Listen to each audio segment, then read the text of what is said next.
Nesta semana é celebrado o Dia Mundial da Água, instituída pela Organização das Nações Unidas, a ONU. O objetivo da data é promover a conscientização sobre a relevância da água para a nossa sobrevivência e de outros seres vivos. Além disso, é um momento para lembrar a importância do uso sustentável desse recurso e a urgente necessidade de conservação dos ambientes aquáticos, evitando poluição e contaminação. E para saber como anda a qualidade dos rios da nossa região, que concentra a maior bacia de água doce do mundo, o OnJornal foi conhecer as instalações do Programa de Monitoramento de Água, Ar e Solos, que surgiu dentro do Grupo de Pesquisa Química Aplicada à Tecnologia, da Universidade do Estado do Amazonas, a UEA. O programa conta com 12 projetos de monitoramento ambiental e infraestrutura e, quando estiver em pleno funcionamento, promete ser o maior programa de monitoramento ambiental do planeta. Uma das linhas principais de pesquisa do grupo é a parte de monitoramento ambiental.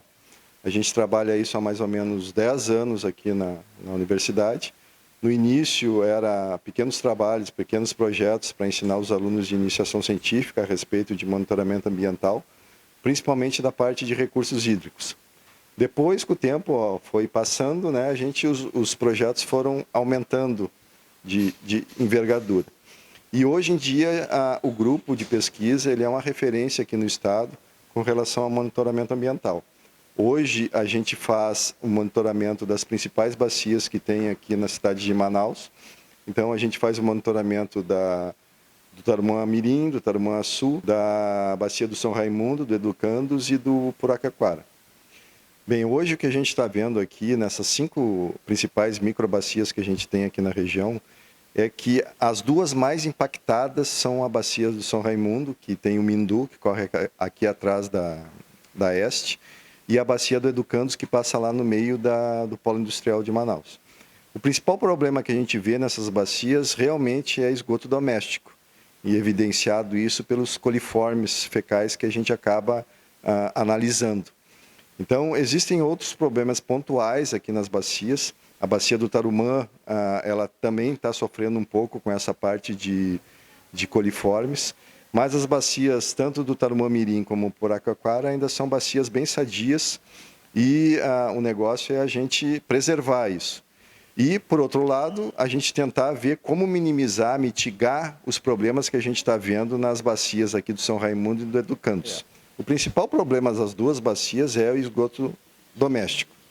Então, o papel do grupo hoje no monitoramento ambiental é produzir dados para o gestor público ver o real problema que tem essas bacias.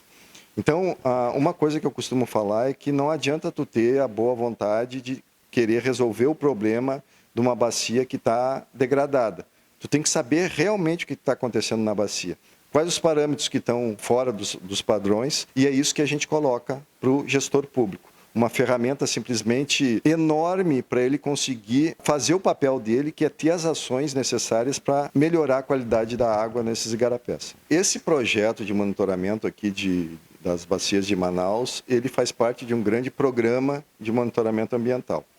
Esse programa de monitoramento ambiental, na época da pandemia, a gente estava sem aulas aqui na UEA, e daí a gente utilizou esse tempo, o grupo de pesquisa, para produzir esse programa. Eram vários projetos que estavam na nossa cabeça e que a gente tinha que fazer ele sair da nossa cabeça e ir para o papel. O que aconteceu é que a gente fez isso naquela época, escreveu esse programa, então deu um documento grande, 150 páginas de documentos com todos os projetos lá dentro. E a partir do momento que a gente tinha aquele programa escrito, pronto, a gente ficou na dúvida, o que a gente vai fazer agora que o programa está aqui, ele está no papel. E eu, como líder do grupo, disse, vamos fazer o seguinte, vamos submeter a Casa Civil para o governo do estado, porque esse é um programa de estado, para ver o que o governo do estado acha, pelo menos para ele dizer se gosta, se não gosta, pelo menos para a gente ter alguma coisa. Para nossa surpresa, depois de umas 2 semanas, o que aconteceu foi que os órgãos do governo ligados a monitoramento ambiental, que é a Secretaria Estadual de Meio Ambiente e o Instituto de Proteção Ambiental do Amazonas, todos os dois nos mandaram ofícios dizendo que aquilo era essencial para o Estado. Então, o governo do Estado aprovou o programa, mas eu também não me dei por satisfeito. Logo depois dessa resposta aí do governo do Estado, que eu sabia que o Executivo, a gente tinha convencido o Executivo da importância da proposta, eu tive a oportunidade de ir na Assembleia Legislativa. apresentar o programa para os deputados. Foi também uma visita informal para mostrar, para ver o que o Legislativo achava de um programa tão grande. Apresentei o programa e nessa ocasião o deputado Ângelos Figueira tomou a palavra no final da apresentação e falou para os deputados, quem sabe a gente não faz um indicativo ao governador para a criação de uma agência amazonense de águas, para tocar o programa que o professor está aqui e que a gente acha essencial para o Estado. Para minha surpresa, foi aprovado por unanimidade pela Assembleia Legislativa do Estado, na legislatura anterior. Agora pela manhã, até é uma notícia nova, me convidaram novamente para ir apresentar na Assembleia dia 4. Então, dia 4, com a legislatura nova, com os novos deputados, eu vou ter a oportunidade de novo de apresentar o programa. E nessa ocasião a gente vai mostrar como que o programa pode se desenvolver, que será através dessa agência. Então, a gente ficou incumbido de montar essa agência, fazer um projeto de lei da Agência Amazonense de Águas, ele já está pronto. E no dia 4 eu vou apresentar isso lá na Assembleia.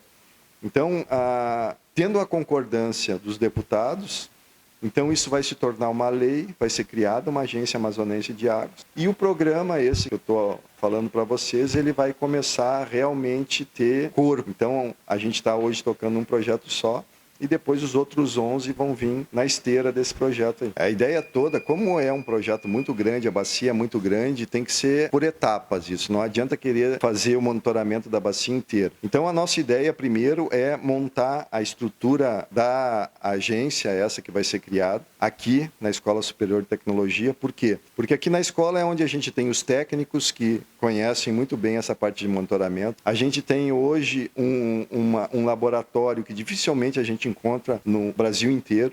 Então é uma coisa que também o pessoal desconhece, é que a gente tem uma infraestrutura laboratorial dentro da EST poderosíssima, e isso vai ficar a serviço da agência. E também porque os alunos e técnicos estão aqui dentro da universidade. Além disso, a gente tem o navio, mas só um navio não vai adiantar, porque a bacia é muito grande, a gente vai precisar de mais navios, mas a ideia é começar pela infraestrutura predial para alocar os laboratórios que a gente tem e a agência. Depois a gente vai fazer o monitoramento do Rio Madeira. Então a ideia é fazer o monitoramento a cada 3 meses no Rio Madeira para saber como é que é os níveis de mercúrio que a gente tem no Rio Madeira. Depois passar para o Rio Negro, que a gente já fez uma campanha em janeiro completa até Camanaus. E depois os demais rios. O Rio Solimões vem na esteira, o pedacinho do Rio Amazonas, que a gente tem aqui dentro do estado do Amazonas, os rios transfronteiriços também, que tem um problema, por exemplo, lá em Tabatinga, que em Letícia tem um lixão, e os caras jogam o lixo no rio, e o rio corre para cá. Então, a gente vai poder monitorar isso e depois cobrar do país vizinho que isso não pode ser feito. Então, a partir do monitoramento, a gente tem o conhecimento dos problemas e a gente acaba podendo resolvê-los da melhor maneira possível. Então, mais ou menos assim, eu te disse a grande maioria dos projetos que tem dentro do programa. São 12 projetos, além das calhas mega bacias que a gente tem aqui. A gente ainda pretende fazer o monitoramento da água de abastecimento público e o impacto de aterros e lixões aqui, a começar pela cidade de Manaus. Aquela pequena ação que tu faz em casa não vai ter efeito. Então, por exemplo, todo mundo lava a louça em casa. O cara bota lá 10 gotinhas de detergente. Bota 5. Isso aí vai continuar lavando a tua louça e tu vai estar diminuindo pela metade a quantidade de detergente que tu está botando dentro d'água. Então, eu acho que essas pequenas ações, que normalmente as pessoas acham que não vai ter um efeito grande, elas têm. É uma gotinha, mas uma gotinha minha, uma gotinha tua, acaba fazendo um rio do tamanho desse que a gente tem aí, né? Então, o óleo de cozinha, ele é um agente também que acaba contaminando muito a água, principalmente porque ele fica na superfície. Vocês sabem que óleo e água acabam não se misturando, a densidade do óleo é muito menor, e o que acontece é que ele forma uma película em cima da água e ele acaba prejudicando a troca de gases que tem entre a atmosfera e a água. E isso acaba prejudicando a fauna, a vida dentro da água que a gente tem lá dentro. Mas o óleo de fritura esse é um insumo legal para fazer combustível, sabe? Então também é outra linha de pesquisa que a gente tem aqui de fazer biocombustíveis a partir de óleo de fritura. Então, eu acho que está tudo conectado, mais ou menos assim. É um agente que pode ser poluidor, mas, por outro lado, também é um insumo que pode criar um combustível que pode substituir a gasolina e o diesel, por exemplo.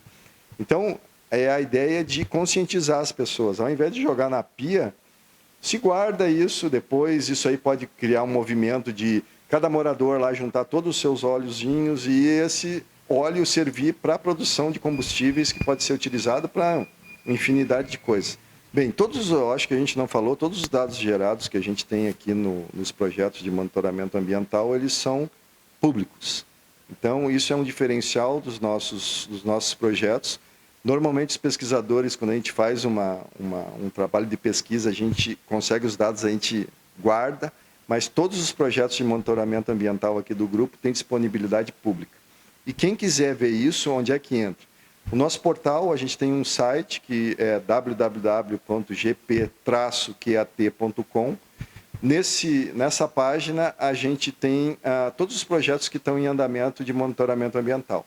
Só navegar na página, é muito intuitiva a página, e todos os dados de monitoramento, se o pessoal quer saber, naquela localidade onde está morando, lá perto do Igarapé, é só entrar no site, que a gente tem os mapas aqui de Manaus, o cara clica em cima dos balõezinhos, onde é perto da casa dele, que ele vai ter todas as informações geradas aqui sobre a qualidade daquele ponto em particular. Então é muito fácil. E a gente está chamando isso de ciência aberta.